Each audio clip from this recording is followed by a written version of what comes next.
काशी के एक गांव में मोहनदास नाम का एक 10 साल का बालक रहता था, जिसका जन्म बेहद ही गरीब परिवार में हुआ था। मोहनदास जब 5 साल का था, तभी उसकी माता किसी गंभीर बीमारी को चलते पैसों की कमी और कोई आसपास चिकित्सा केंद्र न होने की वजह से चल बसी थी। मोहनदास के पिताजी ठाकुरों के खेतों में मजदूरी किया करते थे, जिससे मिलने वाले पैसों में से मुश्किल से ही घर का खर्च चल पाता था। उस समय छोटे छोटे गुरुकुल हुआ करते थे, जिसमें शिक्षा का ज्ञान दिया जाता था, जिसकी मासिक फीस 100 रुपया होती थी।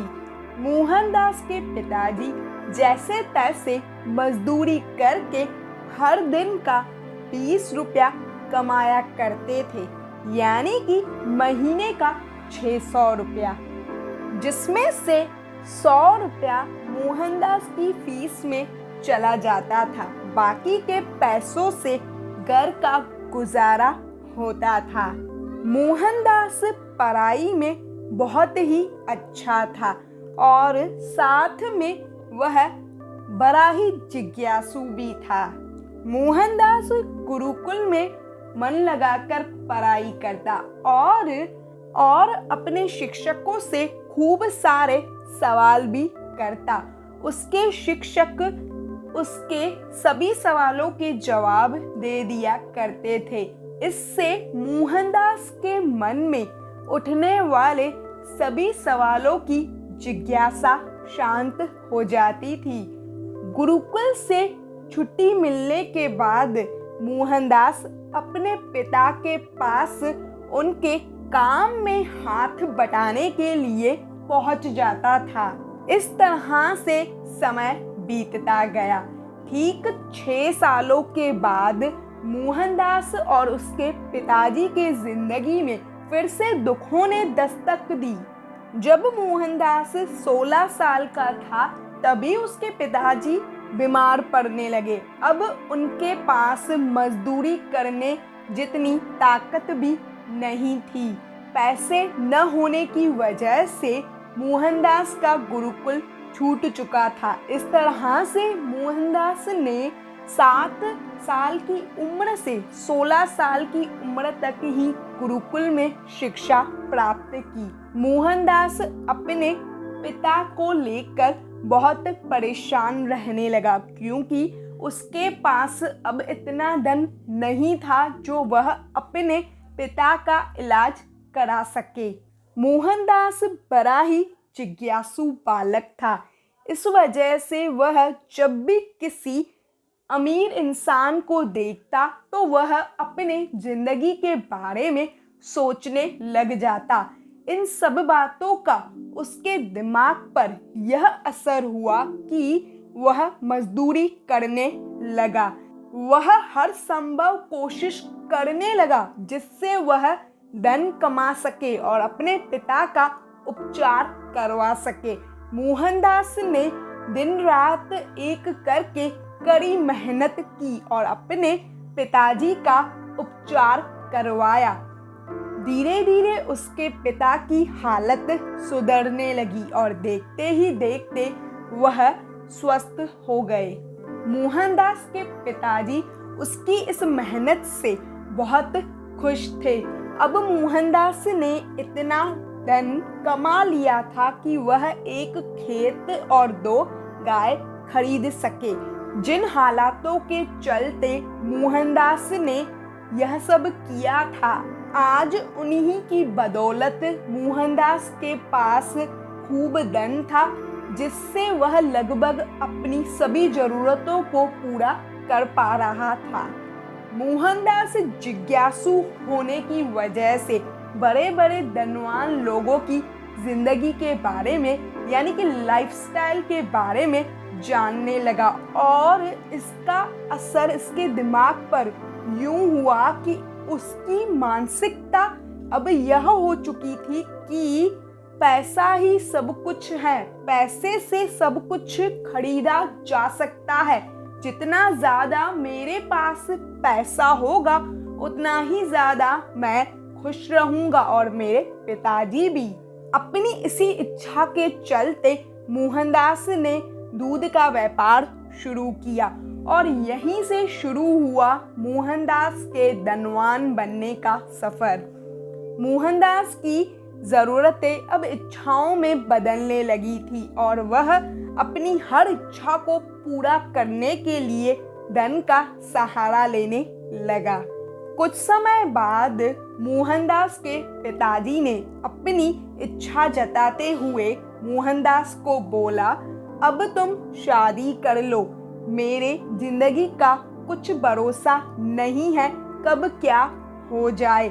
मोहनदास अपने पिताजी की इच्छा को पूरा करने के लिए शादी के लिए मान गया और मोहनदास का विवाह हो जाता है। मोहनदास खुशी पाने के लिए ऐशो आराम से सभी भोग विलास के सामान खरीद लेता और एक आलीशान हवेली भी उसने बनाई।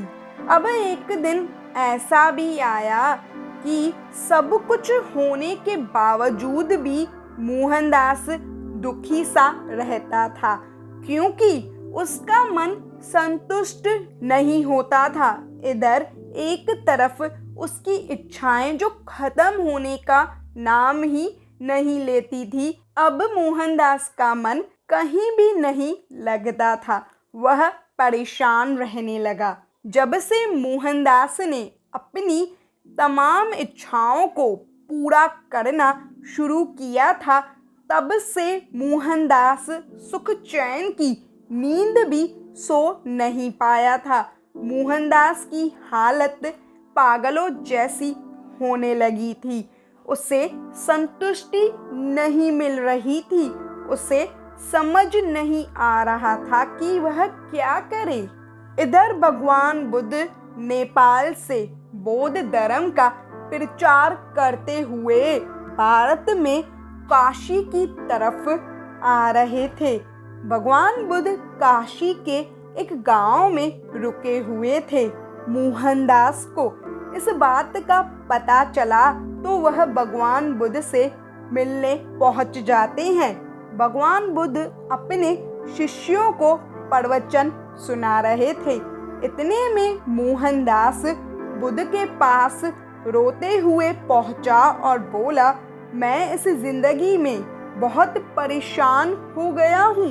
हे बुद्ध, मैंने जीवन में खूब धन कमाया ताकि अपने सुकून के लिए कुछ भी खरीद सकूं। मुसीबतों के समय में मेरा यह धन मुझे बहुत काम आया।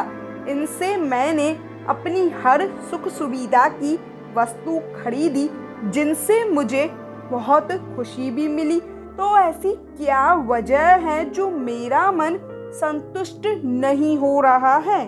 आज मेरे पास सब कुछ है जिससे मैं खुश तो रहता हूँ, लेकिन अधिक समय तक नहीं। सब कुछ होने के बावजूद भी मुझे सुकून क्यों नहीं मिल रहा? मन को शांति और संतुष्टि नहीं मिल रही जो मिलनी चाहिए। कृपया मेरी इस समस्या का समाधान करें, अन्यथा मैं खुद को खत्म कर दूंगा। तब भगवान बुद्ध मुस्कुराए और बोले, तुम्हारे दुख का कारण तुम्हारी असीमित इच्छाएं हैं।